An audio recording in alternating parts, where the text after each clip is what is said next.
Nah, sekarang kalau Anda siap, mari buka pertama-tama Yohanes pasal 10 ayat 10. Saya minta Victor jadi tukang baca hari ini. Silahkan Victor dibacakan. Menghemat, harus bunyi dong kalau alright. Pencuri datang hanya untuk mencuri dan membunuh dan membinasakan. Aku datang supaya mereka mempunyai hidup, mempunyainya dalam segala kelimpahan. Amen. Tuhan Yesus berkata, aku datang supaya kita semua mempunyai hidup, dan hidup yang seperti apa? Dan hidup dalam segala apa? Kelimpahan. Nah, saya mau beritahu begini, yang namanya kelimpahan itu tidak monopoli dari mereka yang punya usaha sendiri, atau yang punya bisnis sendiri. Karena ini janji Tuhan berlaku untuk semua anak-anaknya. Orang yang menerima Tuhan dalam hidupnya, dia berkata, supaya mereka mempunyai hidup, dan mempunyainya di dalam segala kelimpahan. Itu merupakan hak kita. Bukan kita yang minta, tapi Tuhan yang menjanjikan kepada kita. Nah, saya setiap kali berkata bahwa wajar sekali orang Kristen diberkati. Saya kutip ayat di Ulangan, maka tidak akan ada orang miskin di antaramu. Masih ada juga hamba-hamba Tuhan, orang-orang Kristen yang protes dengan itu. Dan berkata, ya kalau kenyataannya di mana-mana orang miskin. Jadi kalau ada orang Kristen miskin itu wajar. Jadi itu malah orang miskin. Nah, saya mau beritahu begini saudara ya. Saya mau ngomong sekarang di luar firman lah. Mari kita bicara kenyataan aja. John Evans ini pernah ngitung. Dunia sekarang penduduknya berapa? 6 miliar ya. Kalau uang seluruh dunia, uang loh, dari semua Sabang, Merauke, Afrika, Amerika, Eropa dikumpulin semua uang itu dikumpulkan, lalu dibagi jumlah penduduk, maka ditemukan suatu angka bahwa jatah per kepala, per pribadi, kalau dirupiahkan, kurang lebih 70 miliar. Anda cukup nggak hidup 70 miliar? Jadi Anda kalau mau hidup 70 tahun, setahun semiliar. Nyoto habis nggak setahun semiliar, saudara? Kalau Anda punya keluarga 5 orang jumlahnya, suami, istri, anak 3. Kok 5 Pak? Ya keluarga saya 5 soalnya. anak 3, suami, istri. Jadi jatahnya keluarga itu berapa? 350 miliar. Berarti setahun jatah mereka sekeluarga berapa? 5 miliar. Setahun itu. Itu kalau Anda belikan rumah yang semiliar, belikan Mercedes yang semiliar, yang 3 miliar Anda masukin di bank, makan, tidur, nganggur, saudara. Itu. Itu masa muda bahagia, tua kaya raya, mati masuk surga ya gitu namanya. Loh, itu fakta loh. Kenyataannya kan tidak. Kenapa? Sebab uang di tangan orang fasik. Di tangan orang-orang yang tidak takut akan Tuhan. Yang egois. Yang selalu mau ambil semua untuk dirinya sendiri. Makanya kalau Anda baca Alkitab berkali-kali, Tuhan berkata, orang fasik diperintahkan Tuhan untuk nimbun kekayaan. Sebetulnya kelak-kelaknya dia mau berikan kepada siapa? Orang benar. Kenapa begitu? Hanya kalau orang benar pegang uang, dunia ini beres, saudara. Nangkap ya? Jadi jatah kita itu 70 miliar. Itu akhirnya makmur semua enggak? Enggak ada itu. Tukang beca apa enggak ada. Semua naiknya Mercy semua. Gitu, terbaru 1 miliar. Wah, keren tuh Indonesia ini Mercy semua mobil mewah. Kalau ada berhemat sedikit Rolls Royce, jalan-jalan macetnya Rolls Royce semua. Harusnya begitu dunia ini. Tapi lihat kenyataannya. Kan enggak begitu. Artinya enggak ada pemerataan. Yang kaya-kaya sekali, yang miskin-miskin sekali hari ini. Karena bukannya dunia ini nggak ada uang, ada. tapi di tangan orang yang salah. Habisnya anak Tuhan tetap ngotot nih, miskin nggak apa-apa gitu sih. Ya Anda miskin terus. Ya tak? Tapi sebetulnya secara hitungan aja. Enggak, Tuhan itu luar biasa. Dia ciptakan dunia itu, bahasa Jawanya ya, sembodo, saudara. Mau 6 miliar boleh. Tak pangani kabeh. Tak openi kata Tuhan. Betul-betul itu, 70 miliar. Bayangin. Itu kan luar biasa. Apa yang Allah berikan buat kita. Amen, saudara. Nah, sekarang saya baru baca di Kompas nih bulan yang lalu. UNICEF berkata gini, kalau setiap negara, setiap kali dia belanja $100, disisihkan 30 sen. Tuh, $100 sisihkan 30 sen untuk anak-anak. Maka tidak akan ada anak yang tidak bisa makan, tidak bisa sekolah, tidak terawat kesehatannya, enggak ada. Kalau itu dikerjakan, generasi mendatang enggak ada orang sengsara. Semua terdidik, sehat, makan kenyang. Hebat toh? Kualitas manusia meningkat. Nyatanya mau enggak mereka? Tidak, saudara.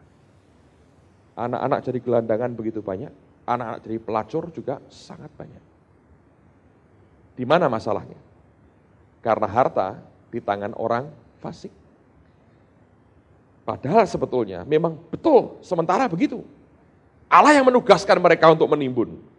Tapi sebetulnya harus diserahkan untuk siapa? Orang benar. Nah, orang benar mau nerima mana? Mau enggak?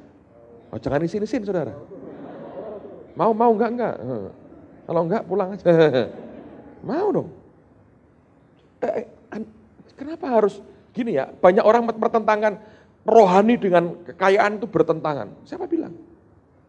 Abraham kaya, Ishak, Yakub kaya, Daniel pangkatnya tinggi, diberkati, Yusuf kaya. Siapa lagi? Orang Israel kaya. Siapa lagi? Ayub, waduh, orang paling kaya di dunia. Akhirat, nggak ada yang menang. Luar biasa, berapa banyak orang kaya. Anda pikir para murid Tuhan itu orang-orang miskin? Siapa bilang? Waktu Tuhan ngomong, sukar orang kaya masuk kerajaan surga, geger semua mereka. Kenapa geger? Kalau mereka orang miskin kan bukan geger malah, nah syukur rasakno, makanya melarat ke awake dhewe enak. Mestinya kan gitu kan? Kenapa geger? Karena mereka juga punya duit. Yakub Yohanes itu bapaknya punya pegawai loh. Itu bukan tukang mancing di kali, Bengawan Solo gitu, saudara. Itu punya kapal. Coba ke Pekalongan, lihat orang yang punya kapal. Duitnya banyak itu. Ngerti, saudara? Petrus itu orang kaya. Lihat ke Kapernaum hari ini, bekas rumahnya gede. Matius itu bekas apa? Pemungut cukai, tukang pajak. Suka meresi orang. Dulu. Kalau Anda ada tukang pajak, sorry. Dulu kan gitu, meresi orang. Duitnya banyak itu. Yudas, aduh, koruptor besar. Jadi jangan pikir mereka orang-orang melarat, yang gak punya apa-apa. Makanya waktu Tuhan berkata, sukar orang kaya masuk kerajaan surga, geger mereka. Kalau mereka orang miskin semua kan malah seneng. Nah ya enak, awake dhewe toh gampang mlebu nih. Enggak tuh, malah ribut tuh. Karena mereka sebetulnya punya uang. Tapi dikorbankan, ditinggalkan semua untuk Tuhan. Itu yang benar. Nah, sekarang saya mau beritahu beberapa hal buat saudara. Kalau Anda ini kerja dengan orang lain ya, saya sampaikan hal yang berbeda. Waktu lalu kemarin saya sampaikan bagaimana sebagai pengusaha Anda diberkati. Tapi kalau Anda seorang yang bekerja, karyawan, Anda berkata gini, Pak, nah kalau orang itu ya saudara, tak bilangi ya, saya mau ya. Orang itu, orang bahasa Jawa itu enak, sawang sinawang. Semua itu gini ya, kalau pegawai ngomongnya gini, enak pengusaha, untungnya bisa banyak, kadang-kadang bisa untung gede sekali. Nah kalau kita ini kan selalu tetap gajinya, ya toh. Setelah demo-demo, pemogokan baru naik sedikit. Kalau nggak ada demo nggak naik-naik nih 3 tahun nih, gaji tetap nggak enak. Pengusaha bilang, enak pendeta. Selalu saya dengar pengusaha ngomongnya gitu. Enak pendeta, kalau saya siapa yang ngasih? Pendeta berkata, enak pengusaha, bisa promosi. Pendeta nggak bisa promosi, undanglah saya khotbah, tarif bisa berunding, masa begitu? Nggak bisa kan saudara? Anda bisa promosi, pendeta mesti diam. Ya kan? Pengusaha berkata, iya karyawan enak, tiap bulan tahunnya ada. Ya kan? Kita yang mesti mengusahakan gaji situ katanya. Nah, salahnya kok mempekerjakan orang. Jadi orang itu saling muter, lihat orang lain mesti lebih baik. Nah sekarang saya mau bicara pada bagian saudara. Bagaimana sebetulnya kalau Anda seorang pegawai, Anda karyawan, saya mau beritahu begini ya, mereka selalu berkata gini, gajiku ya sebulan berapa? 200.000 ya sudah ini aja. Dari mana lagi? Nyambi-nyambi ya nggak bisa. Jualan warung permen nggak laku. Warung rokok ditengking. Mau jual apa? Kerja dari pagi sampai malam, gaji sebegini. Ya sudah, cuman ini tok penghasilannya. Semua sudah dibagi itu. Ada orang-orang yang di rumah itu punya kotak-kotak atau amplop-amplop ini. Uang sekolah anak, uang listrik, uang air, sudah dibagi-bagi begitu kan? Terus habis. Uang jajan. Nah, itu uang jajan itu bisa macam-macam. Dan mereka berkata, ya cuman ini aja penghasilan. Mana mungkin diberkati kita? Saya berkata, salah. Nah saya mau berikan beberapa jalan keluar buat saudara. Atau minimal new insight gitu ya, pengertian baru dalam hidupmu. Bahwa sebetulnya Tuhan itu Allah yang siap memberkati kita. Coba lihat Kolose pasal 3 ayat 22 sampai 24. Kolose 3, 22 sampai 24. Kolose 3 ayat 22 sampai 24. Hai hamba-hamba, taatilah Tuhanmu yang di dunia ini dalam segala hal. Jangan hanya di hadapan mereka saja untuk menyenangkan mereka, melainkan dengan tulus hati karena takut akan Tuhan. Apapun juga yang kamu perbuat, perbuatlah dengan segenap hatimu seperti untuk Tuhan dan bukan untuk manusia. Kamu tahu bahwa dari Tuhanlah kamu akan menerima bagian yang ditentukan bagimu sebagai upah. Kristus adalah Tuhan dan kamu hambanya. Nah, dengar saudara. Anda itu kan, gini ya, saya beri contoh. Coba Steve, satu lagi. Oke. Satu lagi, Dedi. Contoh deh saudara. Ini di sini, kamu di sini, di sini, depan sini. Karyawan. Majikan di dunia. Oke. Dia kerja untuk Tuhan. Paulus ngajari, hamba-hamba, kamu lah kerja. Ya, ini tak terjemahkan sehari-hari ya, supaya mudeng. Kamu ini harus dengan tulus. Jangan manis di depan tok untuk nyenengno dia. ABS asal bapak senang. Belakangnya maki-maki, grundel, ngomel-ngomel, nyabot, ikut demo, ngerusak-ngerusak, segala macam. Jangan. Lakukan dengan tulus, seperti kamu melayani Tuhan. Ini Tuhan ini. Reka-rekai, saudara. Nah, kalau dia natural biasa, gajinya dia itu dari bos ini. Dia terima gaji setiap bulan. Nah, Paulus ngajari, nah kalau Anda terima dari ini bisa kikir sekali loh saudara. Perhitungan sekali. Ya, tapi ada caranya. Supaya Anda terima lebih dari gajimu. Yaitu, bos yang tidak kelihatan ini juga mau gaji loh. Nah ini medeni saudara. Karena jumlahnya Anda nggak pernah bisa menduga.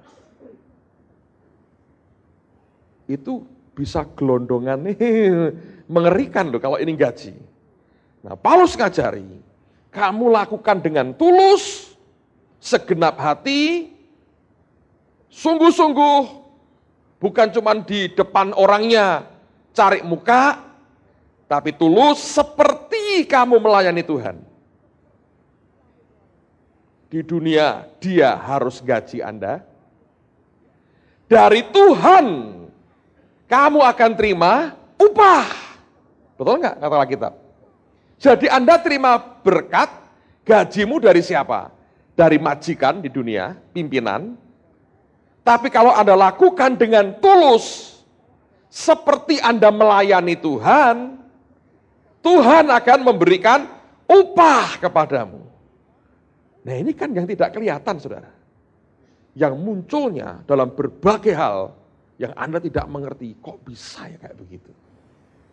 Nah kalau Anda ngerti ini, Anda pulang malam ini, beres saudara. Kenapa? Anda tidak harus hanya terima tiap bulan sebatas gajimu. Tidak. Bonus THR-nya ini dari bos belakang ini yang luar biasa. Tidak usah nunggu lebaran, tidak usah Natal. Sewaktu-waktu, tidak usah nunggu matahari terbit, bank tutup juga dia nggak peduli, saudara.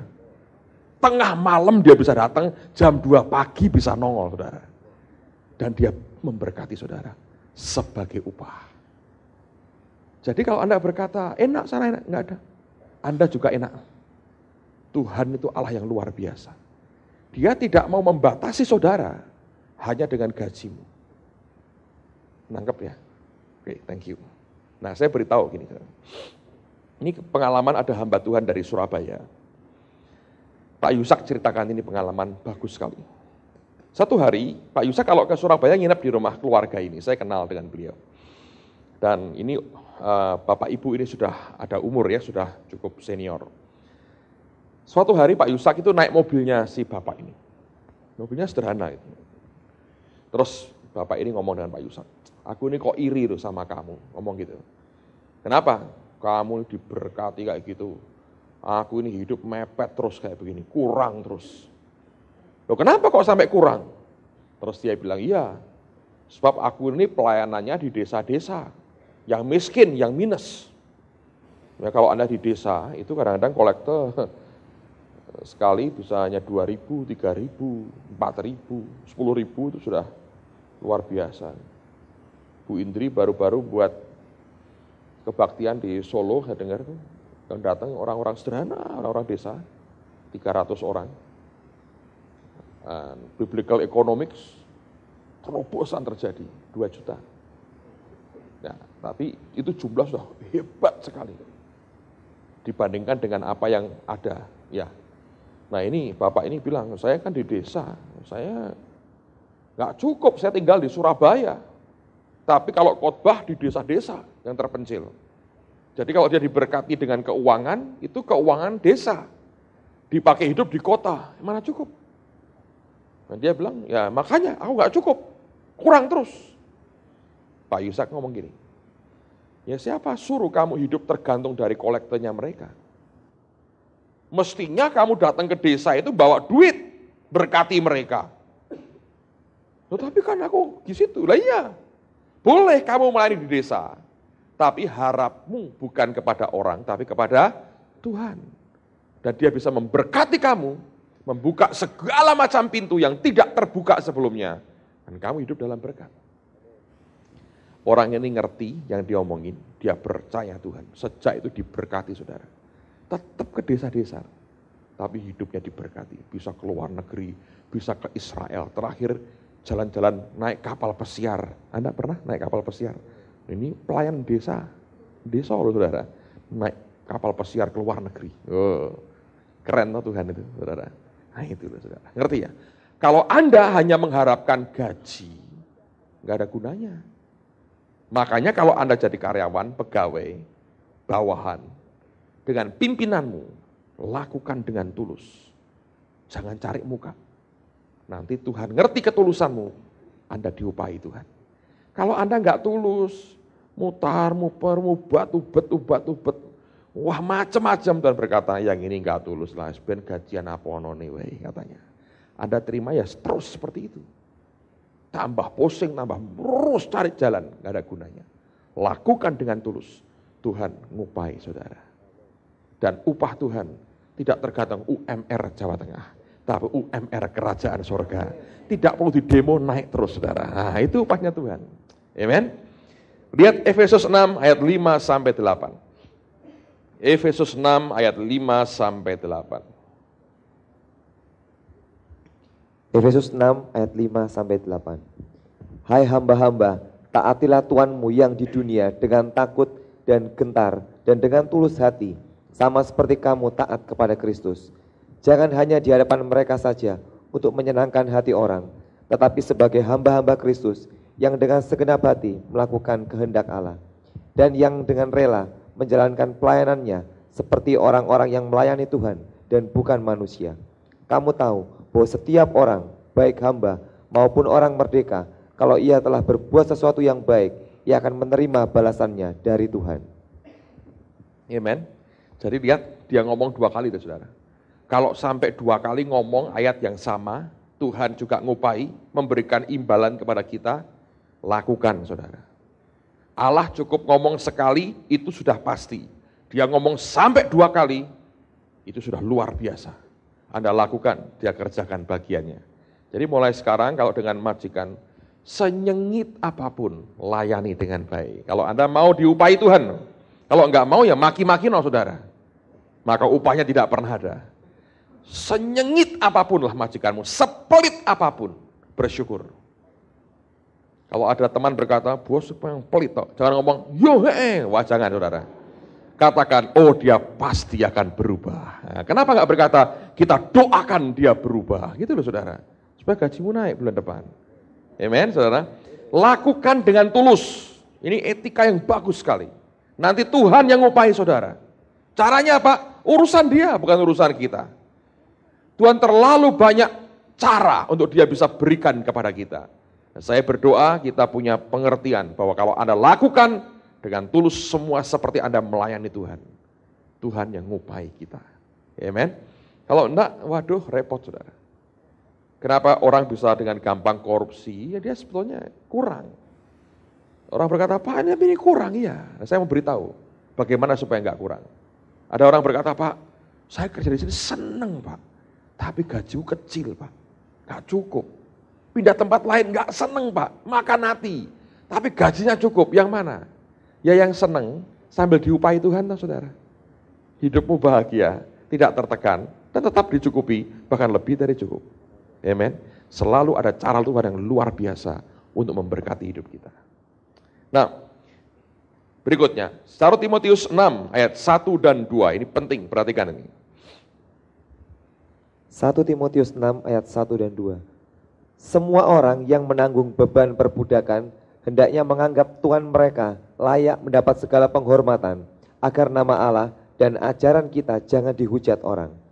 Jika Tuhan mereka seorang percaya, janganlah ia kurang disegani karena bersaudara dalam Kristus, melainkan hendaklah ia dilayani mereka dengan lebih baik lagi, karena Tuhan yang menerima berkat pelayanan mereka ialah saudara yang percaya dan yang kekasih. Amen. Nah ini saya terima keluhan banyak dari pengusaha. Pak, kalau punya karyawan Kristen, repot Pak. Loh, kok repot? Bagus toh, siapa perangan rohani? Iya Pak, bahasa rohnya banyak, ngomelnya juga banyak katanya. Dan kerja sembarangan. Saya kalau pegawai saya nggak Kristen itu lebih enak kok Pak. Saya marah-marahi, saya keluarkan. Aturannya apa? Jalan-jalan. Kalau Kristen Pak, waduh, ayatnya keluar terus. Saya tinggi sedikit kalimatnya langsung nyanyi. Kasih pasti lemah lembut. Datang terlambat tak marahi, dia berkata kasih pasti mengampuni. Lah, kapan beresnya kerjaan saya? Nah ini saya mau beritahu ya saudara ya. Ini semua sama. Demikian juga ini para pengusaha yang punya karyawan Kristen. Seringkali itu nuntutnya itu. Jadi gini saudara, kita ini kalau sudah sama-sama Kristen, itu tiba-tiba cara pandang kita berubah. Tiba-tiba kita nuntutnya lebih. Loh ini kan kamu kan Kristen, anak Tuhan, ngerti Alkitab. Musuhan begini. Yang karyawan berkata, ya kamu kan juga Kristen, ngerti firman. Harusnya begini. Ribut tuh. Seharusnya dalam sisi Anda ya, kalau Anda melayani majikan yang anak Tuhan, Anda harus layani dia lebih dibandingkan kalau Anda melayani majikan yang orang dunia. Ngerti saudara? Ini etikanya. Ini ketulusan itu saudara. Jangan terus digampang, wong Kristen. Loh kamu kok terlambat? Tadi semalam suntuk Pak, doa di gereja. Ya mungkin betul. Tapi tidak berarti membenarkan Anda kerjanya seenaknya. Jangan diadu dong, bos dengan Tuhan.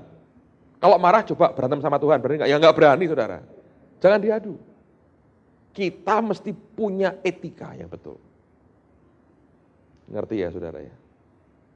Nanti bawahan Kristen, majikan berkata, itu loh Pak, utang terus Pak. Kalau nggak boleh pakai kitab ulangan, Bapak kan meminjami. Lah kalau meminjami kan harus ada yang dipinjami. Lah saya aja dipinjami Pak katanya. Jadi dagelan tok mainnya saudara tiap hari. Oh, ini kenyataan hidup di dunia itu kayak begini. Ngerti saudara? Jadi ada cara untuk pakai ayat. Kalau Bapak nggak pernah minjami saya, kapan itu janji berkat tercapai Pak? Maka utangilah saya. Loh Bapak ngutangi sekarang, sesuai firman. Syukur nggak diminta lagi Pak, wah itu lebih rohani. Waduh, itu ngemplang namanya saudara. Utang orang bayar. Saya berdoa kita jadi karyawan yang baik saudara. Kita semua ini pelayan dari Tuhan. Dalam hidup sehari-hari, Anda punya pekerjaan, Anda bekerja dengan seseorang, lakukan dengan baik. Dengan tulus. Bukan hanya di mukanya saja baik, hanya untuk menyenangkan sesaat, tapi integritasnya tidak ada. Luar dalam kita harus sama. Anda mau diberkati, Anda mau Tuhan ngupai saudara, ini caranya. Bukan dengan bagaimana teknik pinjam uang, bagaimana teknik ini, teknik itu. Nggak ada gunanya saudara. Ada karyawan yang begitu butuh duit kreatif, yuk arisan. Aku sing untuk pertama, aku sing ide lah. Itu mau ngutang rame-rame aja itu saudara-saudara. Jangan buanglah yang begitu-begitu saudara. Lakukan tugasmu dengan baik. Dengan tulus seperti engkau melayani Tuhan. Nanti Alkitab berjanji, Tuhan berjanji, Dia yang ngupahi Anda sendiri. Kalau Allah memberikan upah itu luar biasa. Amen.